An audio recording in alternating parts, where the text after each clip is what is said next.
Strong Dads wants to thank 4Speed on 50 for sponsoring today's show. If you like classic cars, great food, and a taste of Americana, you have to visit 4Speed on 50's Diner, located on Route 50 in Lawrenceburg, Indiana. Stop in today for a meal and an experience you won't soon forget at 4Speed on 50's Diner.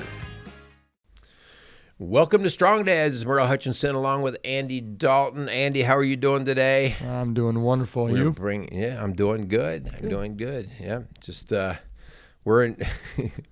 What happened to our weather? Last weekend was phenomenal. It was phenomenal. Oh, sunny. Here we are. We're in the third week of May as we're recording this. Yeah. I don't know. When I was driving in here today, it was like 58 degrees. I had to put a sweatshirt on. Yeah. Like, where's my winter coat at? Yeah. So I don't know what happened, but hopefully it's going to start to warm up again, and we're going to get closer to that spring, summer that we're talking about. Yeah. So, yeah, everything else doing well? We're good. We're counting down the days. We've got, 3 days left of teaching of school, and the kids feel it too. They're wiry as all get out. The teachers are like, how many days left? Yeah, who wants to get out worse, right? Yep. Like I used to tease the teachers, like, guys, don't say the kids are nuts. We are equally nuts at this point. We all want to get out. Yeah. We are also joking about how everybody knows it. Everybody knows it. Yeah. But it's like the undiscussed idea. Everything you're doing the last 2 or 3 days of school is absolutely worthless. Yeah. Because grades are already done. Nope. You know, it's really like you're a babysitting factory for X number of kids. Yep. And everybody knows it. Yes. But we're going to fulfill the contract. I'll be here. You tell me I got to be here. I'll be here, and we'll play some games. Yeah. So I wonder how other teachers do it. Like, for me, it's easy. Yeah, you got a gym. Oh, man, we were playing games all day. We played hockey the other day, and I was one of the bells. They've got some more athletic kids, and I was drenched. I was like, this is so much fun. Yeah. And the kids liked it, too, because they want a challenge. Like, yeah. I want to be Especially to go against the teacher. Oh, yeah. Yeah. And so, like, the other one's like, if you're an ELA teacher. Hey, what do you do? Yeah. You probably kids get your phones out or something, pass some time. Yep. So, well, hey, today our topic, we're probably going to step on some toes today, but, just deal with it, guys, because we ultimately are going to get to a better place. So our topic today is, are you the cause of your nagging wife? Ooh, yeah. Oh. And I say that because, it's not too often do I get a guy come in and just say, my wife's nagging, but it happens. Oh, yeah. But definitely on a regular basis, I get the idea that she's not happy with him. She's complaining about him, know? And so I get to hear that a lot. And sometimes it just gets old and you just want to say, lady, quit it already, stop it. Yep. But ultimately I get to the question frequently when I'm working with a guy is, well, what are you doing to help the situation or hurt the situation? Yep. Because, I think one of the things that we always strive for here on Strong Dads is the idea that we're not going to be victims. Yeah. We're not going to be victims. We're not going to sit there and go, well, she's always an egg. Nothing ever works for me. We always have a part to play in just about everything that happens. So what part are you playing? And whatever part that is, that's where you've got some control. Yep. So what can we do about it? Yeah. Right? So that's kind of where we're going today. I like it. Yeah? Let's dive on in. Do you have a nagging wife? Maybe. Catherine, Let's go I to love commercial. you. Let's thank our sponsors. We want to thank Quality Auto Mart, Casey's Outdoor Solutions, and 4Speed on 50 Diner. We want to thank you guys for sponsoring the Strong Dad Show. We also, guys, are asking for you to share these shows. And before we started airing, Andy's been new as he's rolling in, and we discussed the number, the male versus female listeners, and we know that our population for Strong Dads is about 50-50, and how oftentimes the wives are listening to the show, and they're going, hey, honey, you need to listen to this one today, So it's whoever it is, we appreciate that you're listening and sharing the show with whoever you think could benefit from it. So we want to thank you for that. Yeah. All right. So let's get into just a little bit of background. Sure. In Ephesians 5:25, which we use Ephesians 5:25 frequently when we're just talking about how I think the heading of that scripture is instructions for Christians, instruction for Christian households. Okay, and it discusses how husbands and wives ought to interact if they're going to do it according to God's way, right? And so there's a lot of talk in there just about wives are called to respect their husbands, and husbands are called to love their wives. Okay, so what's your thought with that, Andy? Like when you just think about the guys that you hang around with and stuff, and the stuff that you hear from guys talking about their wives. Yeah, what do you think about that? I don't hear a ton. I think of coaching high school football for 10 years. I think of, you get into the coach's office and before the practices and games or afterwards and that relaxing time or whatever. I didn't hear a ton of it. There was always other talks and other conversations that came up. And whenever it did, it was always like, I have to do X, Y, and Z, right? This is what my wife is. We're doing this for the family. I'm going to go get Easter pictures before we go. It wasn't like, I'm going to go buy my wife some flowers because it's, And so, and I remember vividly, I don't know, we were in a church service one day, and I don't know if somebody was talking about this, but I just remember thinking about, like, they talk about treating your wives or whatever as princesses or queens and that. And I remember, this is years ago, I was like, what? She's not a princess. Come on. She's not fragile. Like, man, she's strong. She's good. But that was before I had come to realize what it means by loving our wives in that way as they submit to us, as God calls the men to be the head of the household. Yeah. But men are supposed to love them so they can submit. And that's that nice circle that the Lord had put in there. Like, I was not doing that. I did not have that. So I looked at that disdainfully like a princess. Yeah. I think in the way I ask you that, because a lot of times in male and I think female circles, there's a lot of polarizing talk.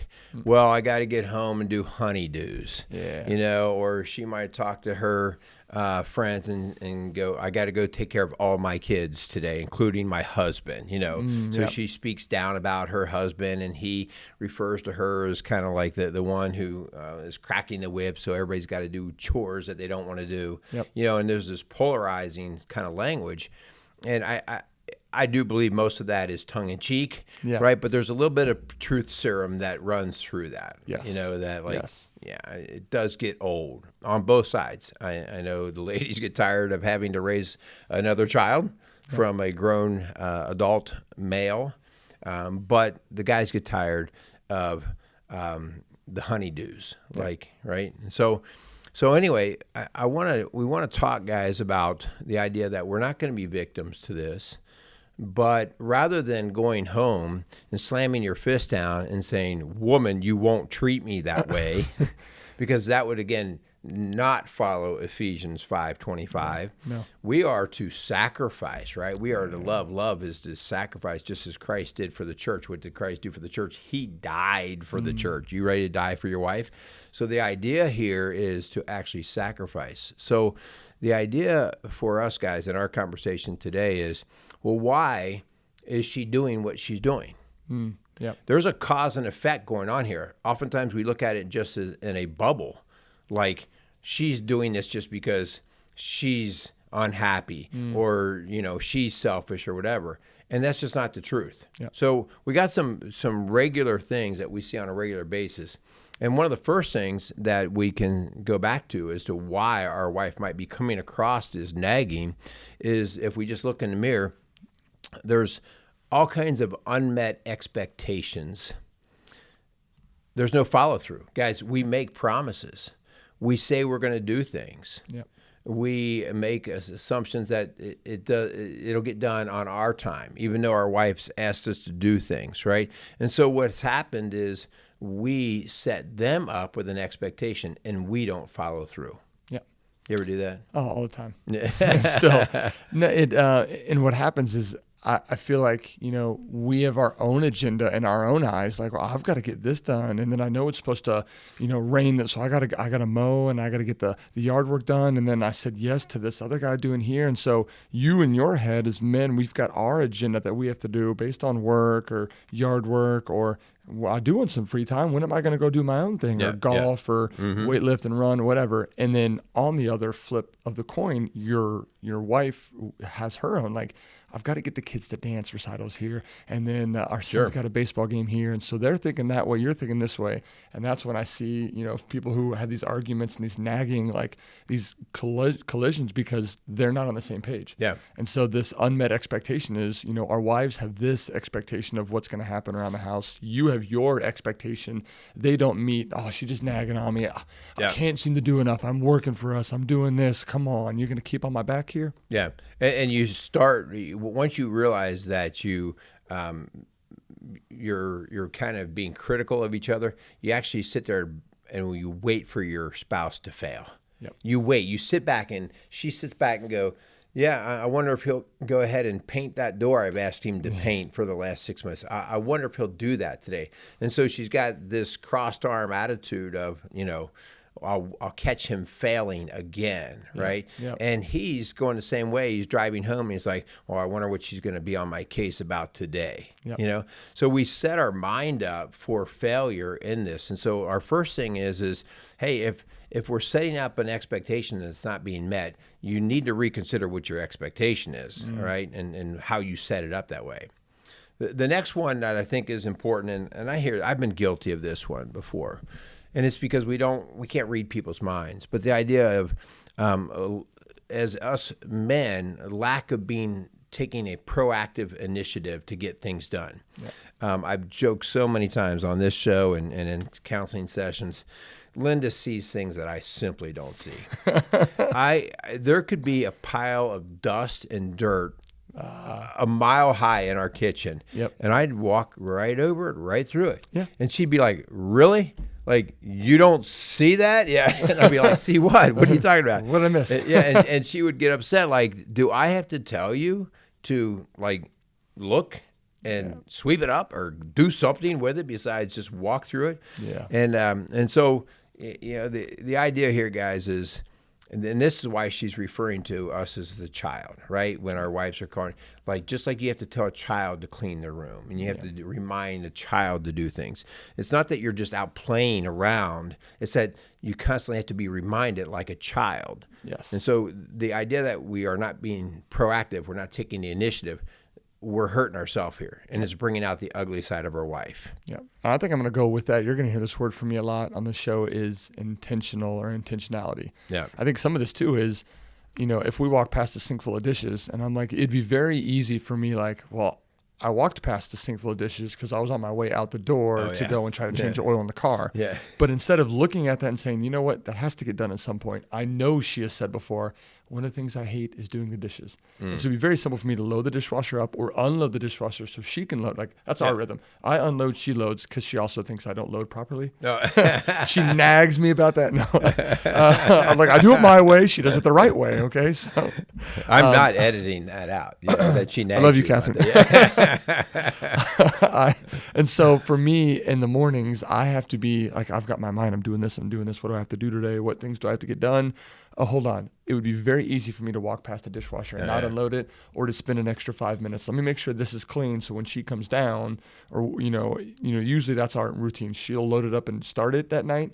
That way, when I empty it, she comes down to clean sink and dishwasher. Yeah, that's nice for her. Yeah. So that intentionality of, like, I need to be proactive because I know I've got my list. I know I've got my to-do, but if I'm going to sacrifice to my life, let me put that second. What does she need me to do first? Yeah. Well, as you're talking that, the dishwasher would be one of ours too. You're kind of like, okay, who's going to notice that it needs to be emptied first, right? And so, it's now I'm definitely better at saying, no, it needs to be emptied. Okay. Yeah. I say I'm better. I'm not great, right? But the making the bed is one around our house. Like we kind of have a little funny rule of the last person out of the bed has to make the bed. Yep. And so there's times when, if we don't have anything going on or whatever, it's a Saturday morning, we got to sleep in. A few minutes later, like, all of a sudden we both realize we're waking up. Well, I'm getting up. You get out of the bed first. You point at it, you're last, you got it. You make the bed.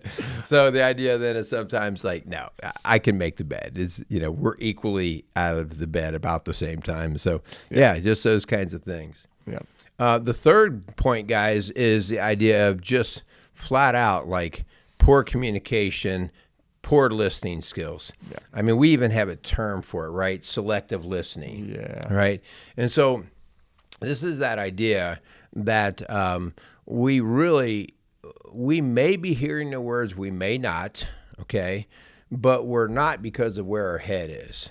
What happens, what's even compounds the problem is that it's one thing to not hear the words. It's another thing to not hear her heart. That's good. And that's actually where we get into trouble, right? If she says, hey, could you help me with this? And you it slides off of you. You don't hear it or you don't pay attention to it. That's annoying. But if you missed her tone, like maybe she was in great need of some help that day, man, could you help me? I really need some help doing this. And you didn't pick up the tone of that heart. You didn't listen to her heart. You just compounded the problem. Oh, yeah. In a big way because now you left her hanging. All right. So the idea here of us taking a little bit of time to look at our wives and read them through the words as well as the heart, like what's the emotion behind it, will save a whole lot of nagging, guys. You'll go, oh wow, I can see her intensity, or I can see her stress, or her sadness, or whatever it is. I can see it. Now let's act accordingly to hold the heart. Yeah, and something here for me. What I'll do in my head very quickly when somebody starts talking to me, my brain does this. Is this important? Do I need to remember this, or is this something I'm just listening to and have a response? And that was, this has been the last couple of years where I've had to like slow my brain down because I'm a go, I'm a do, I'm a task. Like I need to get this stuff done. And so for me, it's had to slow down, wait a second and listen. And my wife, one thing that's really been on us, we've got a 2-year-old and she is adventurous. She doesn't know boundaries. I like the way you put that. Yeah. And so she'll climb up on the trampoline and you're like, I just turned 2 seconds later. And Catherine had that. She's like, Andy, you don't know the fear I had when I looked a second later and she's dangling. She's trying to climb up on the trampoline and she's dangling. She's almost there. And I'm like, if she falls off, we've got some patio pavers. And so like she told me that story. And I remember I didn't rush one time she had gotten, like she knows how to open doors. So one time she had gotten out into the garage and the garage door's open. It's, nice and warm. Like Andy, she could get out in the street and I didn't run. And I didn't realize how much that hurt her because she's like, Andy, I'm so afraid of our 2-year-old getting hurt because she's adventurous. And I told you that story and you didn't listen. And I'm like, I did listen. I know I could repeat you word for word what you said. But what you're saying is, hold on, let's dig a little bit deeper. She was fearful. I didn't protect her heart. You got it. And so that is, again, I go back to, that's me not looking at my wife intentionally saying like, okay, I've got my stuff to do. Right. Let me sacrifice that for a second and pay attention, remember, and put it in my heart so I can protect hers. Yeah. Yeah. The fourth point is inconsistency in our actions, right? So one time we respond well and we do what we need to do, and the next time she asks the same way, everything's pretty much the same, and we go do our own thing. Yeah. And so what happens is because we're kind of not able to be counted on, they start to get insecure and fearful, like, well, I'll probably have to say this again, or I'll probably have to, wait and see if he does it. It's our inconsistency in this pattern that brings out that naggingness, right? Mm-hmm. So, this is where we also would use the selective hearing thing. Like, I told you to do that and you didn't do it. What do you mean? You didn't tell me that. Well, you know what she's expecting. Yep. You know the expectations. You know when the dishwasher needs to be emptied. You know all these different things. You know patterns of the house. Yep. So that inconsistency in what we do sets us up for more problems again. Yeah. One of my really good friends who would work out early in the morning, we had a talk. We had a field trip we were taking kids on last week. Really good talk about some of these things. But one thing is he had said that's always stuck with me. And he's talking about with relationships, it's not intensity, it's consistency that's going to matter. Because you can have this one really good date night with your wife. Good, yeah. But if that one date night leads to the next 2 weeks of she's got to pick up after you and I've got to be the one to take care of all the kids because you're not giving me any time, you're doing your own thing. And so that inconsistency is worse than, didn't we just do something special 2 weeks ago? Yeah. It was a one-time event. Well, and I mean, that kind of leads to that whole idea, and I'll screw up the numbers exactly, but it's kind of like It takes like 7 or 10 positive things to cover one negative. Yep. You could do all these great things for your wife, but you drop the ball once. That's the one. And by the way, that's not a wife issue. That's a human issue, Yes. right? Yes. Yep. That one negative sticks and impacts people. And so to your point there, it's like, you could have had a great date, but dropping the ball elsewhere, that's what is remembered. Yeah. So yeah, exactly. the last thing here, guys, that we tend to do that brings on the nagging out of our wife is the idea that we take her for granted. We take her for granted. I've been so guilty of this. And I think part of it is because some of the jobs are just natural. In our house, some of the jobs that Linda takes care of are just natural. She naturally is taking care of the kids better than I have in terms of just making sure the lunches were ready or clothes were where they should be or the schedules were known. I mean, she just does that. Yeah. And I think most of the time she does it without any fanfare. Yeah. No one is going, yay, you did a good job with those lunches, There's none of that stuff. But I think when there's a fatigue factor in there, I've been doing this a lot and I'm wore down. Yeah. And all of a sudden they're getting resentful about it. Oh, yeah. And you're going, what's your problem? And they feel like, well, I feel like I do everything around here and no one even notices. Yes. Okay. And so the idea that we take them for granted brings out a side of them oftentimes that we had more to do with than we realize. I've, a couple of times when she's been sick and the normal routine up until this point was she got the kids ready, right? She got all their stuff ready. She packed the lunches, made them breakfast, and then she would go and drop them off. And so I remember this the last couple of years, like, hey, I'm not feeling well. Can you stay home, take care of the kids for me, and let her sleep? All right, yeah, I got you. And then you start doing it, and then you're like, the kid's like, no, that's not how mom does it. That's not how mom does it. That's not how mom. And then you're like, wait, how what do you do again? How do you? I watched this video because she wasn't feeling well. She had a sinus infection last week, and so there's a video on some reel, but where this guy's like, hey, "You sleep in, I'm gonna take care of you," and he pops his head in like 15 times. How do you do the dishes? Oh man, how do you put the laundry away? How do you? And she's like, "I can't get any sleep when you asking me 20 questions." Wears her out. Finally, she's, "I'll just get up when I'm That's sick." Exactly. Yeah. And so I go back to, like, you talk about taking her for granted. For you guys, and this, I think this would do really good for your wives too. You do her job for a day. Take a day off work if you need to. Take a PTO and say, I got you. Let me help you out with the kids. Now you're going to be like, how do you do this again? Oh. What all do you do? You write them a note too in their lunch boxes every single time. Like, I love you. And I've done that once or twice, and I am just constantly amazed at how they can multitask, get stuff done smoothly. Yeah. Oh, and they got laundry done. Yeah. You had time for what? Yeah. And honestly, like, most of the time there isn't any complaining about it. No. The job's just getting done, and you're coming home and things are just done, and you just assume that it just all somehow happened by itself, like somebody snapped their fingers. So yeah, I think just taking them for granted is pretty common. Yep. All right, so let's flip this now and let's help guys. Part of our deal here is, okay, I think all of us could pretty much raise our hand and say we're guilty for bringing a lot of this behavior out of our wives, the negative side. And so we've got a part to play in this. So what are some ways that we can counter that we can come back and do better so that we can overall just help the house, all right? And the first thing really is we're going to go back to the listening part. The very first thing, guys, and Linda and I talk about this all the time in Rock Solid Families because it's so much part of the marital work that we do, and that is you've got to learn to actively listen, and you are called to learn empathy of your wife. Yeah. Okay? And a lot of guys just don't get the empathy. Like, what is that, some kind of cis word?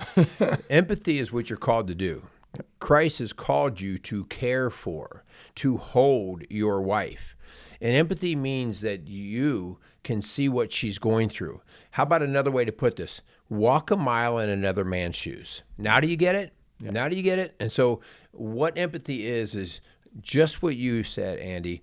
Spend a day doing exactly what she does and then go back and rethink about what you're doing. Yeah. Now, again, this can be flipped. I'd like her to spend a day, right, doing what we do. Yep. And by the way, that's what we are called to do. She is to be having an understanding of our heart, but we are to do better with hers. And so the first thing really is really learning to listen at not just the words, but also the behavior of feelings and stuff behind it.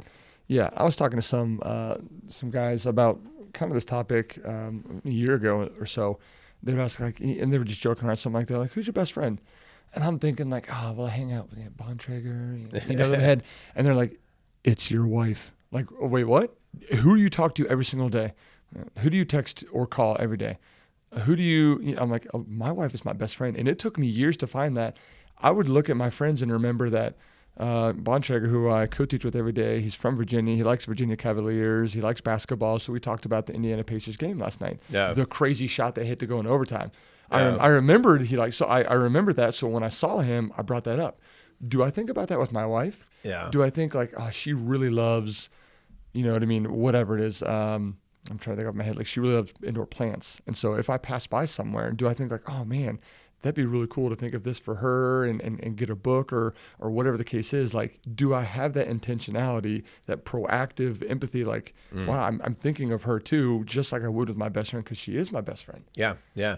And, it's not like you're trying to buy her love back or buy her the goodness so she shuts up, right? That's not what we're talking about. The idea there is to have that back and forth, that she feels honored and loved, and like, man, you really care about her, right? And so when she feels that way, she will reciprocate that back to you. If we have a healthy relationship that are both equally yoked to try to do things God's way, she will reciprocate that. Yeah, right. Absolutely. Okay, the next thing, guys, and I'm going to take this really even outside of the relationship, because I think this is one of the problems that we run into as a society, and I'm going to say this is a big male issue as well. Guys, it's time to own it. I mean, it's time to take ownership of the stuff that we do and don't do. I mean, own it. Admit what you don't do or you do wrongly. I mean, when your wife calls you out on something and the evidence is right out there in front of you, and you instantly flip the script and blame her for something or point out what she does wrong or whatever, it's just like you're being a child. Yes. You flat out are being a child. You're acting like, the 3-year-old who's wondering why he got in trouble again. Yeah. And so ownership is what a man does. Ownership says, well, this sucks, but yeah, I did it. Yes. This one's on me, and I need to figure out how to do better with it. So ownership is huge. That vulnerability, I think, is so in this society, that's not okay. You know what I mean? If you look at mainstream sports as a 7th and 8th grade PE teacher, if kids don't win a simple game of some capture the flag style game we played today, they immediately go to, well, they cheated. Yeah. Well, that's not fair because the teams aren't fair. They immediately go to but versus like, yeah, we lost. Yeah. And you look at society, that's what they do. They don't admit and own up to it like, yes, I failed to do something and it is on me.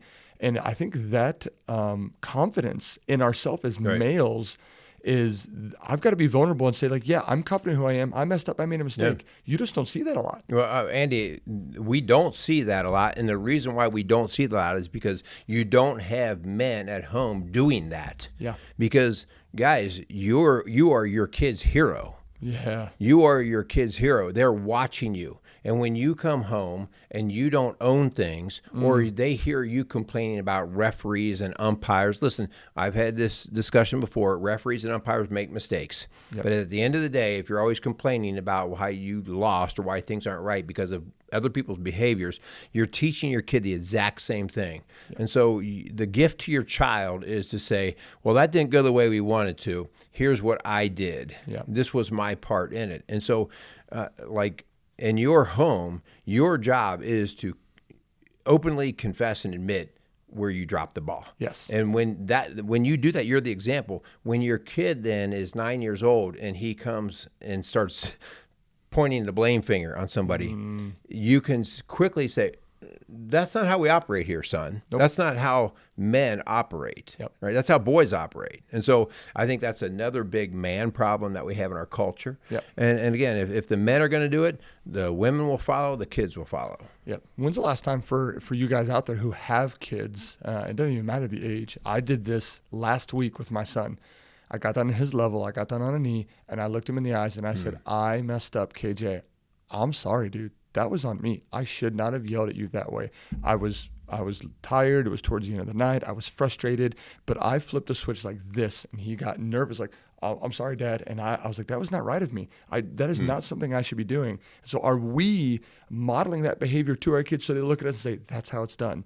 And to our wives, like, have we, in front of our kids too, looked at them and said, I made a mistake here. I am sorry for this. Could you forgive me? Yeah. That would be huge as the head figure, the head of the household, to show our family this is the right and proper action. Yeah. Well, it's the coward in us. Yeah. It's the coward in us that doesn't allow us to do that. It's the insecurity in us that that provides the thinking of, how do I get out of this? Yes. How can I basically push it take the behind blame me? somewhere else. It's not me. It's this. It's my situation. Yeah. And it's the coward in us. And so, guys, this is a huge point here. Own it. If nothing else, even the things it's messy, you own a bad situation. If nothing else, you will have gained your wife's respect. Yeah. Because she would go, wow, okay.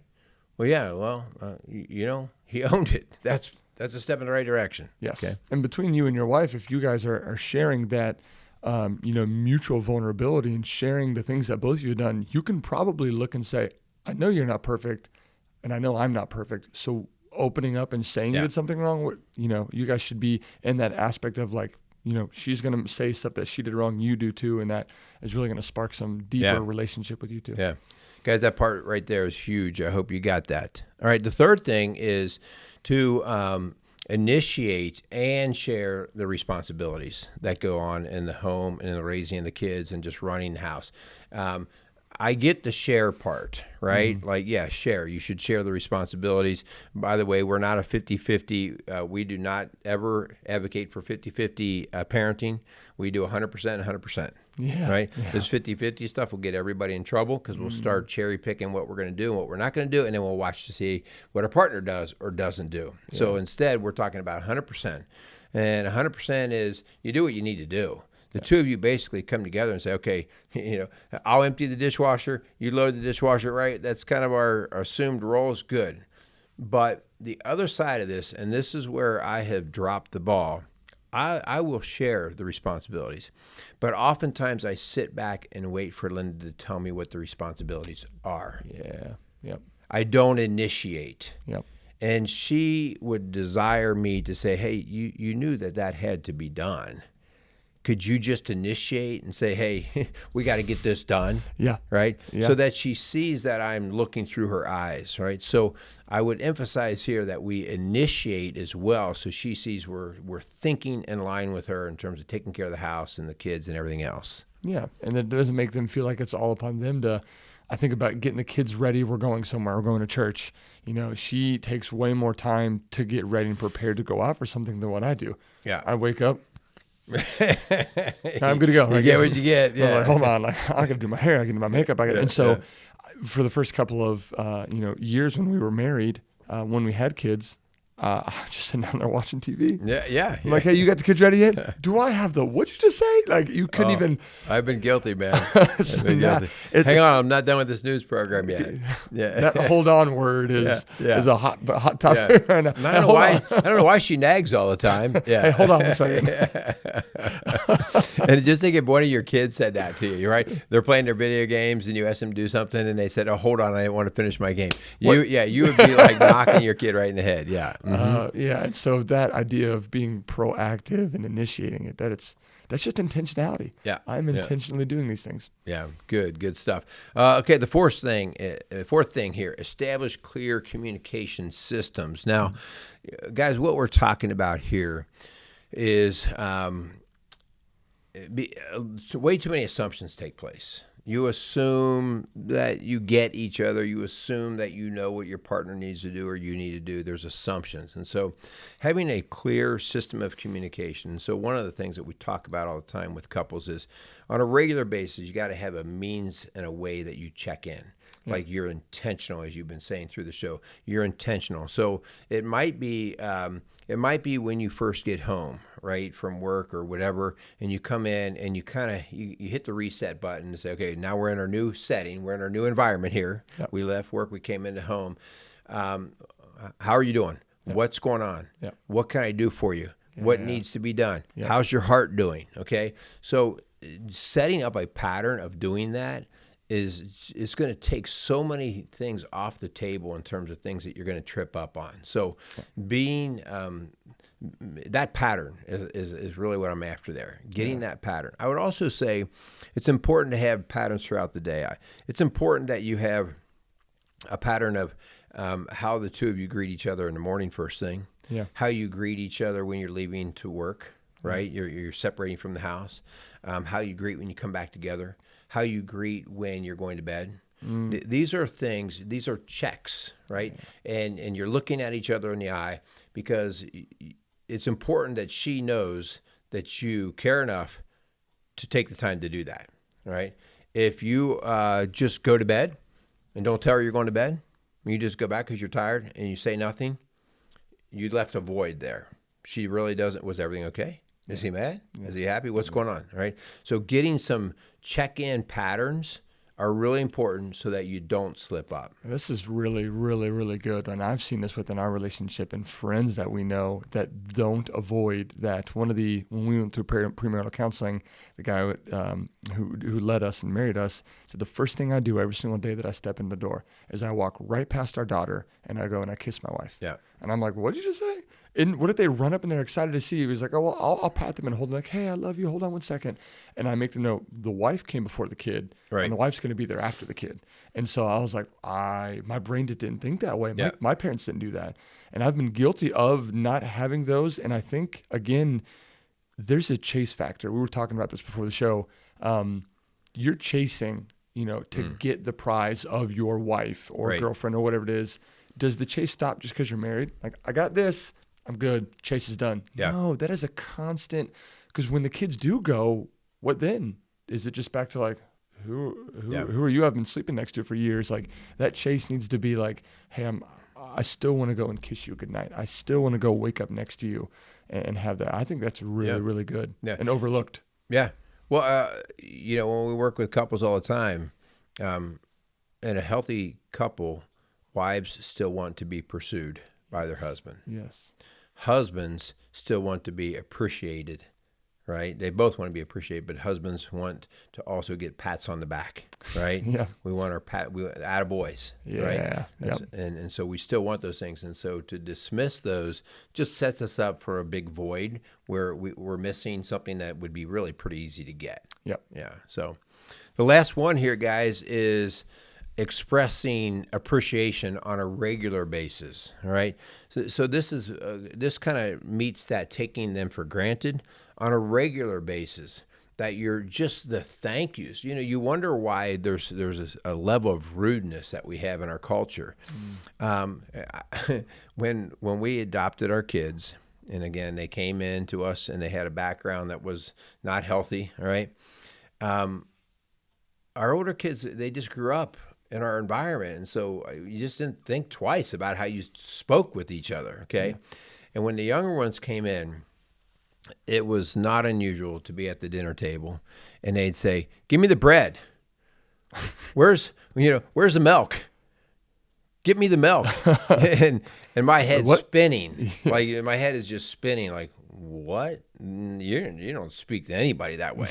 No. And so, that's what I really doubled down on, the importance at that point in just my adult life, how we have dropped the importance of manners. Yeah. Because manners show that we respect and appreciate people, right? That we're not the center of the universe. We're not the one that has to be served, but instead we are willing to serve and appreciate and respect other people. And so on a regular basis, guys, just taking the time to say thank you, please, a sweet word that just kind of melts your heart, especially if you know what melts her heart. If you know what melts her heart and you hold it back, you're a jerk. Yeah, absolutely. You're being a jerk. Yep. If you know it would melt her heart and you hold it back intentionally, all right?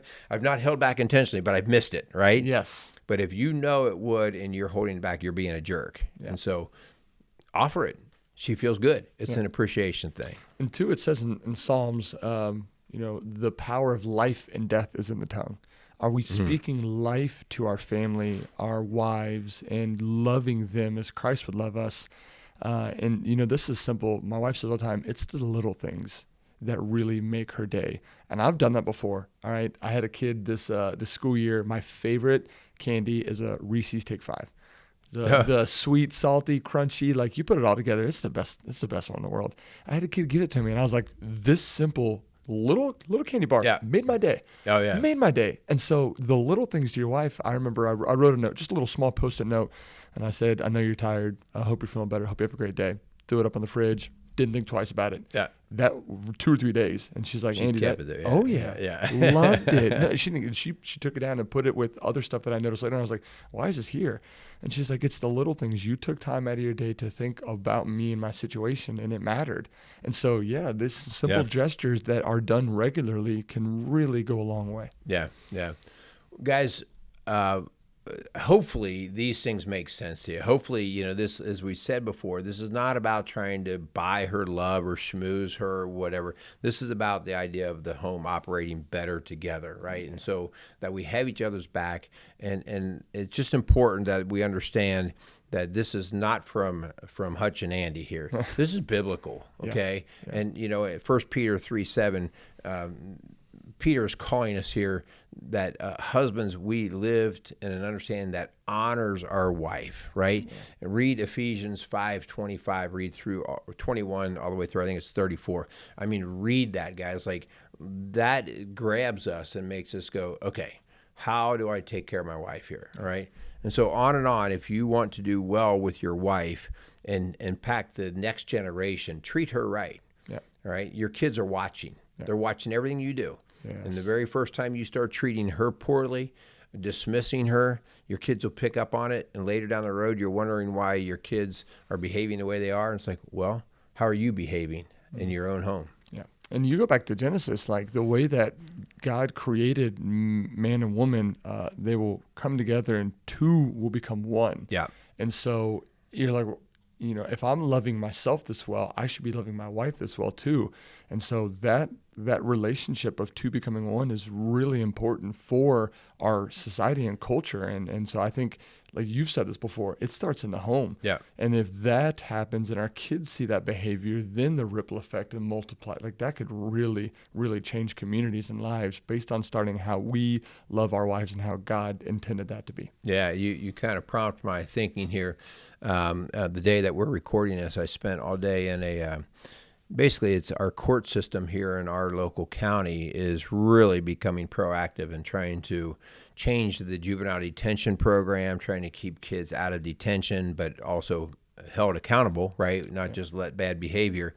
And there's all kinds of initiatives that are taking place to help support this. And, you know, as I get it, all the initiatives are important and they're great and all this. But I couldn't hold back the idea of saying all these initiatives are great, but guys, go look at the stats. 85% of incarcerated males did not have a father in the house, right?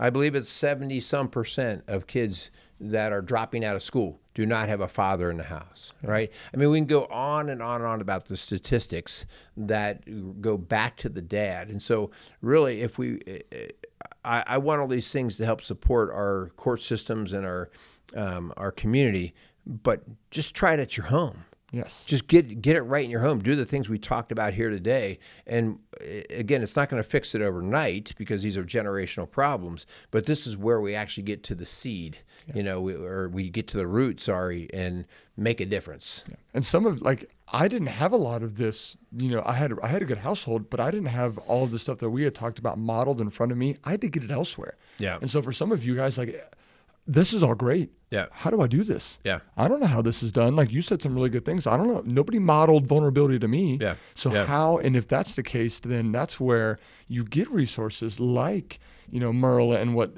Strong Dads or what Rock Solid Families has done is create a place like if you need help and, you know, you can say some really great things, but good job for the TED Talk. I don't know what to do with this. Yeah, that's a great point. So then like you need to get a mentor that can look you in the eyes and say like, it's okay. You dropped the ball here, but Let's fix this so it doesn't happen again. That's what I needed. Yeah. I needed a mentor in that capacity. Yeah.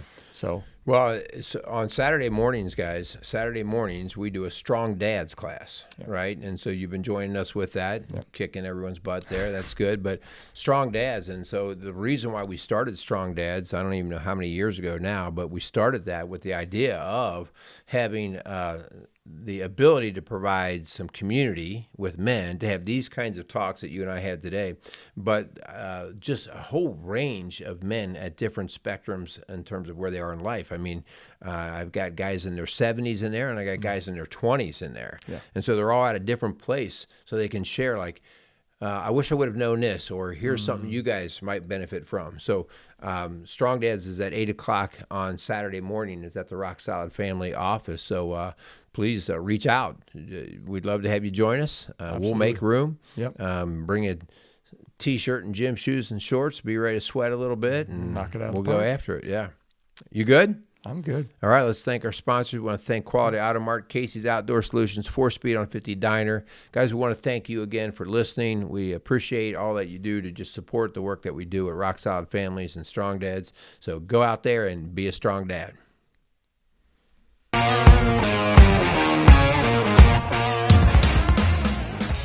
Strong Dads wants to thank Quality Auto Mart and Service for being a proud sponsor of the Strong Dads podcast.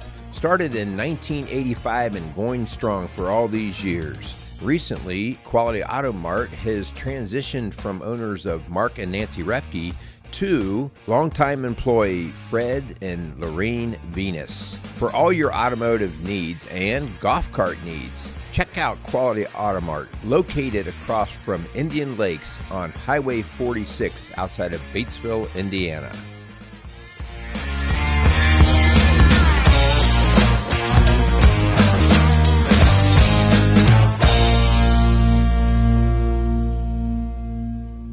Casey's is a premier garden center and gift shop located in Lawrenceburg, Indiana.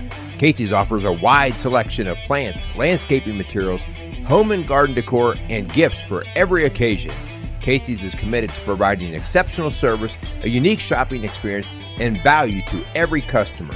Stop in and see what makes Casey's so unique. Located at 21481 State Line Road, Lawrenceburg, Indiana, or call 812-537-3800. Let Casey's help you add beauty to your home.